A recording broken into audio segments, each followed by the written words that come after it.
أعوذ بالله من الشيطان الرجيم. بسم الله الرحمن الرحيم. القارعة ما القارعة وما أدراك ما القارعة يوم يكون الناس كالفراش المبثوث وتكون الجبال كالعهن المنفوش.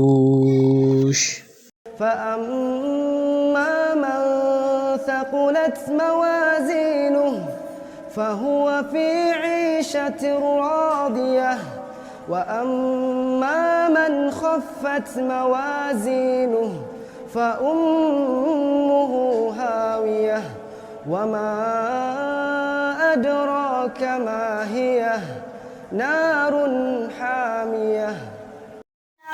صدق الله العظيم.